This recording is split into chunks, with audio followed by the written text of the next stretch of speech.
Hello friends and welcome to the channel. In this video we are going to talk about COVID-19 or coronavirus, its structure, how it damages our cells and after that body, and its comparison with other type of viruses that are similar to it like SARS-CoV and MERS-CoV. SARS-CoV and MERS-CoV are the viruses that have similarities to the COVID-19 or SARS-CoV-2. And if you are not subscribed to this channel, then press the bell icon to get notified of a new video to get more information. So let's start. COVID-19 is a novel coronavirus with an outbreak of unusual viral pneumonia in Wuhan, China, and then pandemic. Based on its phylogenetic relationships and genomic structures, the COVID-19 belongs to genera beta coronavirus. Human beta coronaviruses, SARS-CoV-2, SARS-CoV, and MERS-CoV, have many similarities, but also have differences in their genomic and phenotypic structure that can influence their pathogenesis. COVID-19 is containing single-stranded, positive sense, RNA associated with a nucleoprotein within a capsid comprised of matrix protein. A typical cough contains at least 6 ORFs in its genome. All the structural and accessory proteins are translated from the skiners of virus. 4 main structural proteins are encoded by ORFs 10, 11 on the 1/3 of the genome near the 3 terminus. The genetic and phenotypic structure of COVID-19 in pathogenesis is important. Coronaviruses are involved in human and vertebrates diseases.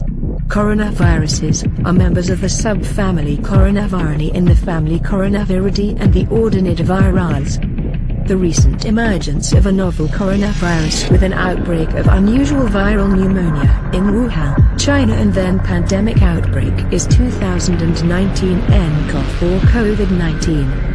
Based on its phylogenetic relationships and genomic structures, the COVID-19 belongs to genera beta coronavirus, which is a close similarity of the sequences of COVID-19 to that of severe acute respiratory syndrome-related coronaviruses, SARS-CoV, and the virus uses ACE2 as the entry receptor like SARS-CoV-2. These similarities of the SARS-CoV-2 to the one that caused the SARS outbreak. The Coronavirus Study Group of the International Committee on Taxonomy of Viruses termed the virus as SARS-CoV-2. The understanding of the genetic and phenotypic structure of COVID-19 in pathogenesis is important for the production of drugs and vaccines.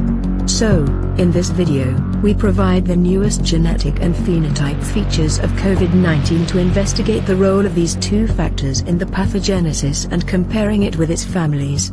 So this is a basic information about COVID-19. Now let's talk about its structure. COVID-19 is a spherical or pleomorphic enveloped particles containing single-stranded, positive sense, RNA associated with a nucleoprotein within a capsid comprised of matrix protein. The envelope bears club-shaped glycoprotein projections. Some coronaviruses also contain a hemagglutininesterase protein. Coronaviruses possess the largest genomes, 26.4 to 31.7 kilobits, among all known RNA viruses, with G+C contents varying from 32% to 43%. Variable numbers of small ORFs are present between the various conserved genes, ORF1 AB, spike, envelope, membrane and nucleocapsid, and downstream to the nucleocapsid gene in different coronavirus lineages. The viral genome contains distinctive features, including a unique N-terminal fragment within the spike protein. Genes for the major structural proteins in all coronaviruses occur in the 5-3 order as S, E, M, and N5. So that's a little about its structure. Now let's compare it to other viruses. The 5-UTR and 3-UTR are involved in inter- and intramolecular interactions and are functionally important for RNA-RNA interactions and for binding of viral and cellular proteins. At 5 end, PB1AB is the first ORF of the whole genome length encoding non-structural proteins with size of 29844 BP, 29751 BP, and 30119 BP in COVID-19, SARS-CoV, and MERS-CoV, respectively. even with comparison of the spike protein at 3 end.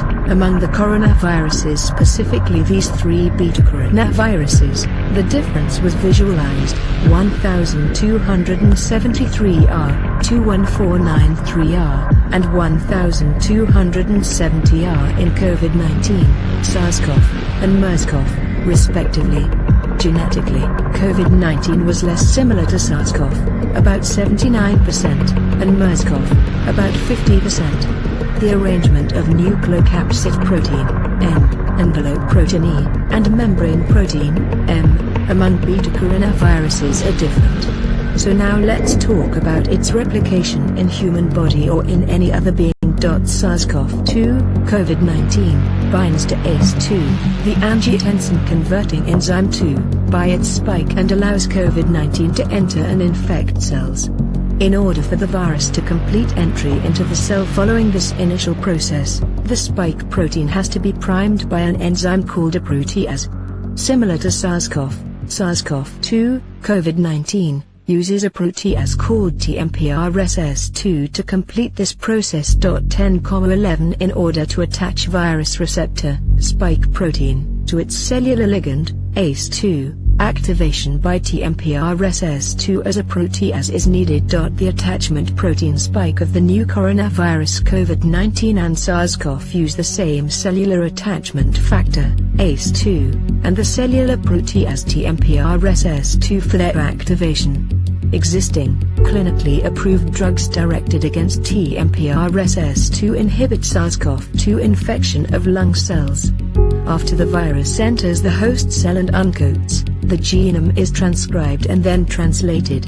Coronavirus genome replication and transcription takes place at cytoplasmic membranes and involve coordinated processes of both continuous and discontinuous RNA synthesis that are mediated by the viral replicate, a huge protein complex encoded by the 20 kilobit replicase gene. 12 The replicase complex is believed to be comprised of up to 16 viral subunits and a number of cellular proteins. Besides RNA-dependent RNA polymerase, RNA helicase, and protease activities, which are common to RNA viruses, the coronavirus replicase was recently predicted to employ a variety of RNA processing enzymes that are not, or extremely rarely, found in other RNA viruses and include putative sequence-specific interibonuclease, 3 to 5-exaribonuclease, 2-O-ribose methyltransferase, ADP ribose 1-phosphatase and, in a subset of group 2 coronaviruses, cyclic phosphodiesterase activities. 13,14 The proteins are assembled at the cell membrane and genomic RNA is incorporated as the mature particle forms by budding from the internal cell membranes. So now let's talk about factors affecting virus pathogenesis.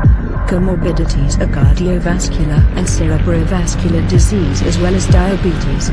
Several abnormalities also have been observed, including cellular immune deficiency, coagulation activation, myocardial injury, hepatic and kidney injury, and secondary bacterial infection. 16 In the majority of cases of severe disease and death, lymphopenia and sustained inflammation have been recorded. Notably, these observations in COVID-19 patients are similar to those who suffered from severe acute respiratory syndrome, SARS, during the 2003 epidemic. There may be a biological mechanism behind this epidemiological anomaly. 17 Several kinds of vaccines and antiviral drugs that are based on S protein have been previously evaluated. Du et al. Showed vaccines can be based on the S protein include full-length S protein, viral vector, DNA, recombinant S protein and recombinant RBD protein.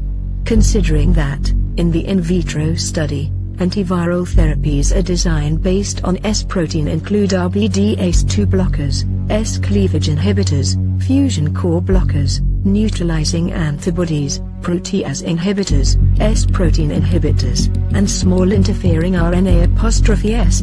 18 There are some recombinant compounds such as IFN with ribavirin which has only limited effects against COVID-19 infection. 1 The receptor binding domain of SARS-CoV-2 has a higher affinity for ACE2, while it is a lower affinity for SARS-CoV-1,19-angiotensin converting enzyme, ACE, and its homolog ACE2, belongs to the ACE family of dipeptidyl carboxydipeptidase. However, their physiological functions are varied. On the other hand, ACE2 serves as the binding site for COVID-19. Based on this information, Gurwitz suggested using available angiotensin receptor 1, AT1R, blockers, such as losartan, as therapeutics for reducing the severity of COVID-19 infections. 20 At present, therapy is based on identifying and developing monoclonal antibodies that are specific and effective against COVID-19. Combines with remdesivir as a novel nucleotide analog prodrug that was used for the treatment of the Ebola virus disease. 17,21 To understand the rate of virus spread among people, it is crucial to figure out whether COVID-19 is mutating to improve its binding to human receptors for infection. Considering its high mutation rate, any adaptation in the COVID-19 sequence that might make it more efficient at transmitting among people might also boost its virulence. 22 The COVID-19 is expected to become less virulent through human-to-human transmissions due to genetic bottlenecks for RNA. Viruses often occur during respiratory droplet transmissions. At present, there is no specific treatment for COVID-19. Given the high rate of transmission of this virus between humans and its pandemics, it is important to identify the basis of its replication, structure, and pathogenicity for discovering a way to the special treatment or the prevention. Due to the high similarity of the virus to its families, efforts have been made to provide medicines and vaccines for COVID-19. Differences in the length of the spike as it is longer in COVID-19 are likely to play an important role in the pathogenesis and treatment of this virus. However, identifying the specific molecular details of the virus is helpful in achieving treatment goals. So that's it for this video. And in this video I'll get major information about COVID-19, so please give this video a like. And thank you friends for watching this video. Stay safe and meet you in next video.